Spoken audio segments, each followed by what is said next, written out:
Got an update to the Nicholas Rossi story. He has been extradited back to America to stand trial.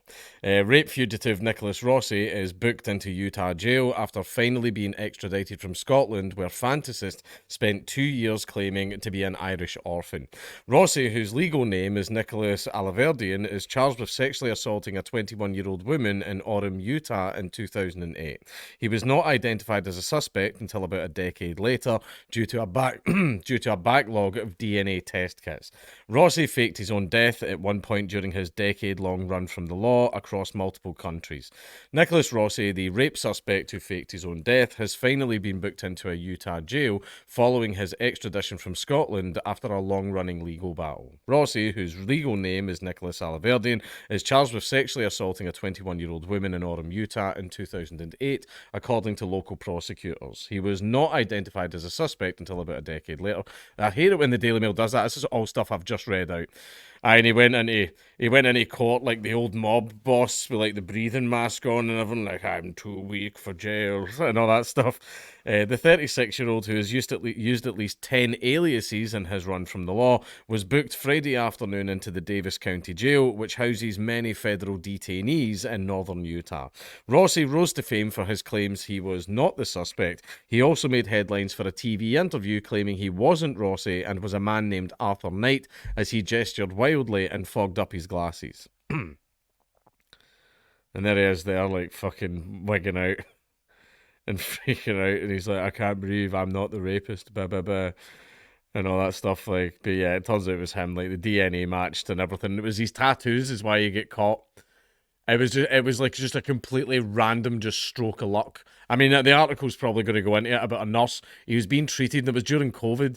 I think he was getting treated for COVID, and the nurse looked at his body and saw his tattoos and remembered them from like a wanted thing about a guy they were hunting for, and she went, "That guy's tattoos kind of match." It was just total luck that she just so happened to see that, and then just so happened to have him as a patient and see his tattoos. It was like a 1 in a million thing. Like, Jesus Christ, like, I'm sorry, that was fated. That was fated to happen. What are the chances? Rossi will likely be transferred to Utah County in the coming days, where he will stand trial for felony rape charges, according to the Utah County Attorney's Office.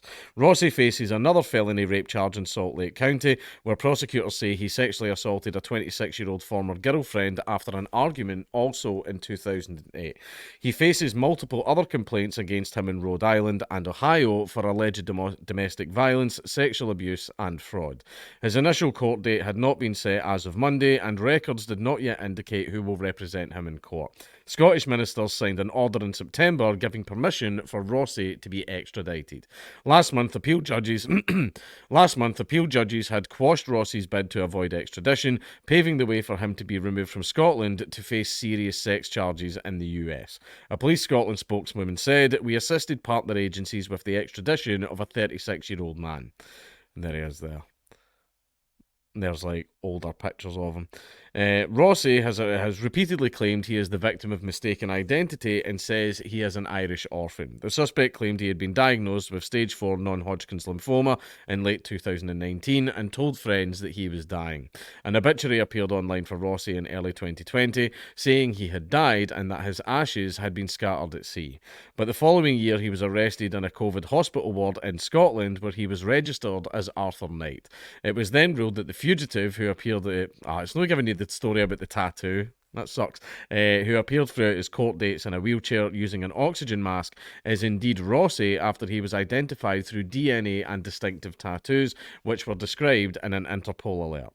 Under the guise of Arthur Brown, Rossi is believed to have met his wife Miranda Knight in Bristol in 2019 and married her in early 2020, assuming the name Arthur Knight. They moved to Glasgow shortly afterwards, but in 2021, Rossi became so ill with COVID that he had to be hospitalised at the city's Queen Elizabeth University Hospital. In July 2020, DNA allegedly linked him to a 2008 rape in Utah, which is ultimately what led to his discovery in Scotland. He was arrested on December 13th, 2021 at the Glasgow hospital by police officers who served him with an Interpol red notice. And then there's like older pictures of him. I think that's his wife there. Aye, that's his wife. With the assistance of medical staff at the hospital, the patient, initially named as Arthur Knight, was identified as Rossi. Prepare yourselves, this is probably going to end up as a Netflix documentary, by the way. There has never been an official version of events from Rossi because he continues to insist he is Arthur Knight and that the authorities have the wrong man. In one interview with Dateline, Rossi is seen speaking in what appears to be an English accent, and he angrily insists he is a British man called Arthur Knight. He also theatrically tried standing to prove that he was unable to walk before throwing himself back down. Rossi appeared alongside his wife, British wife, Miranda, who shouted "Whoa" before trying to stabilise him. I am not Nicholas Alaverdian. I do not know how to make this clearer, he told NBC in a bizarre accent, muffled by an oxygen mask over his mouth and nose. In court appearances, he has maintained his pained English accent with an Irish tilt whenever he mentions the word Dublin, where he claims to have been born. Miranda has continued to stand by her husband's side since he was first arrested in December 2021. There she is there again. I'm here with Arthur, she told the Daily Record in February. I know my husband. I love my husband. He's always been the perfect gentleman to me, and he's always wanted the supreme gentleman always wanted the best for me. I know what I've read about this other person, she continued. The claims and what he's done is black and white to who I'm married to. When you live with someone and are married to them, you know everything about them. You can't change a person, and someone who has done sexual assaults or rapes, which I've read about this person, that person would just continue. There's absolutely nothing I've ever seen which shows Arthur isn't the loving husband he's always been, Miranda said. I honestly believe you can't hide that type of personality if you have those tendencies. Last year, his stepfather, David Rossi, this David Rossi guy fucking hates the guy now. He was calling him a psychopath, a liar, a manipulator, like all kinds of things. An Engelbert Humperdinck impersonator. Revealed an old photograph of a floppy-haired teenager on a motorcycle who, despite lacking a breathing aid and looking many pounds lighter, bears a striking resemblance to the man in court. There he is, there again. This whole story's bonkers, man. In a wide-ranging interview, he described his estranged stepson as the devil's spawn and said he was an evil child who punched his mother and grandmother. He told DailyMail.com he'll do anything to hide from the law, the wheelchair, the mask, it's crap. There's nothing wrong with him, everything about him is Nicky. My first impression of Nicky was that he had mental problems he just got worse with every day.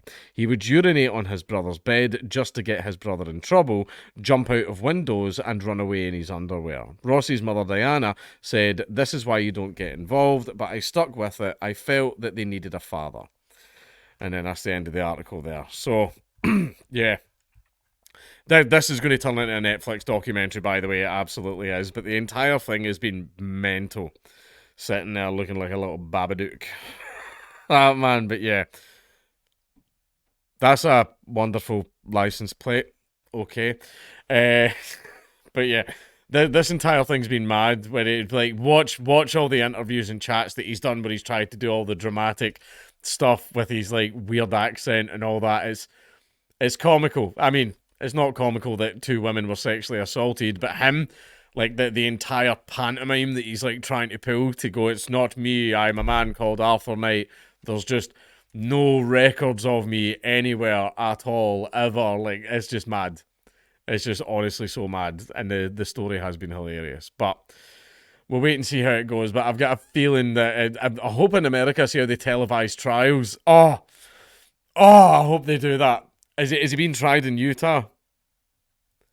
Are trials allowed to be televised in Utah? I fucking really hope the answer's yes.